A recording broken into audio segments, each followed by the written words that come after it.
The population of the world is 6.7 billion. The average American makes $47,400 per year.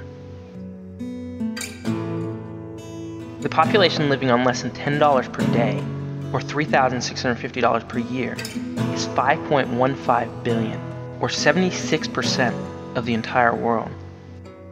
The population of people living on less than $2 a day, or $730 a year, is 2.8 billion, 41% of the entire world. It boils down to this: 2 out of every 5 people in the world today live in poverty, meaning they are struggling to find their next meal, dying from diseases we have cured, drinking unclean water, and don't have access to the basic education to learn how to get themselves out of the circumstances they were born into. This is a story of just one village whose people live on less than $1 a day. But this is not the only village. This is Isaac Longwe, and today I'm with Danny to show him around how the buildings and where the people live and what do they eat. So we have just started with this house here yet, and so far these are the people who lives on this residence. So here you go. Yes, this is the storeroom of the house itself. This local pot is the pot where they keep the water, and they have got also some shelter, which is very, very bad. I later discovered that many of the villagers contract malaria several times a year. Malaria is a disease transmitted by only one type of mosquito that only comes out during the night. If the village had adequate nets, the malaria would cease to exist. A mosquito net costs $1. They comes again and sleep here. As I already said and showed you the dam down there, that it attracts a lot of mosquitoes.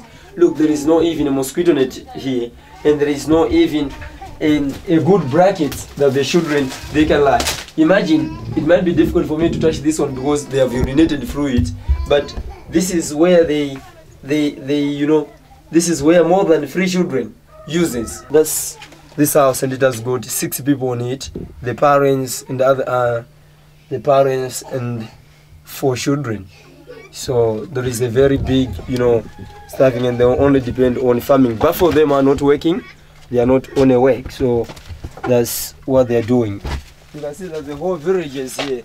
They survive in cassavas and sleeping on the mud as they don't have brackets and other things. So as the results, they're doing that, which means there is what we call day. Also the food, which is rare. The boys are keeping the food. When they have ate it during the evening hours, they keep the food even in the morning. They don't mind whether the flies attack the food, but what they only need is how can they survive. You can even see that there is a bathroom where they take some shower here in terms of bathing. And they use this basin. What they normally do is to put the water on the other side and put it like that. As the results, they start, taking the bath. This toilet becomes very awful, especially in the rainy season. To say honest, because when a rainy season, a lot of flies on the whole, and after a lot of flies, the guys are able to get a lot of diseases. So you can just see out there, that is their temporarily made toilet. Yes. These are the people who stays here on the. This is the mother, and this is the daughter, and this is the firstborn himself. Imagine being 15 years old and the head of your household because your father died from HIV/AIDS. This is not just the case for this young man, but millions across Africa. We visited house after house, and there seemed to be no difference between them. And this is the owner of the house, I said. They all lacked sanitation.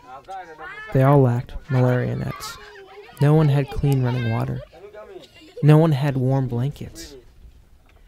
Every house you went into was empty. At one of the houses we visited, we came across a disabled girl. Imagine being born in a place like this with a disability. There is no health care. Hello. There is no special education. Hello. Can I shake your hand? I couldn't help but think, This is not just one day. This is her life.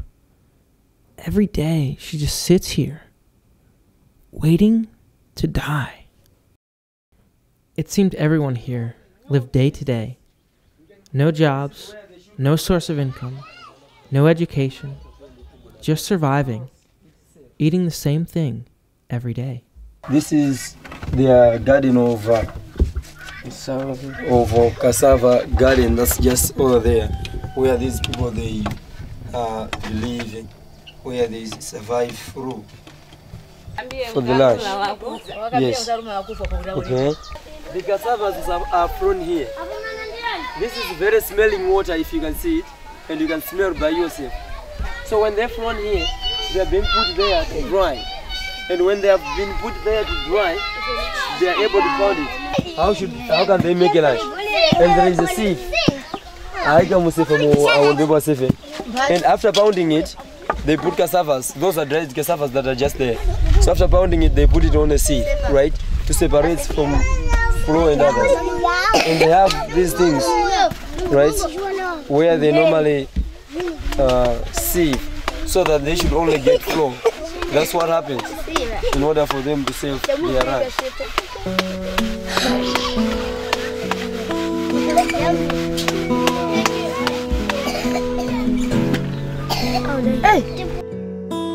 This is the finished product, Nsima, what they eat for every meal. As a result of eating the same thing day after day, with no proteins or vitamins in their diet, many of them have spots on their head where hair has fallen out, and blindness is all too common. It also makes them more susceptible to the sicknesses and diseases they are surrounded with on a daily basis. Despite all the hardships many of these kids face on a day-to-day basis, I was amazed at the amount of joy they had. At one point, as we traveled around, they all started singing and dancing.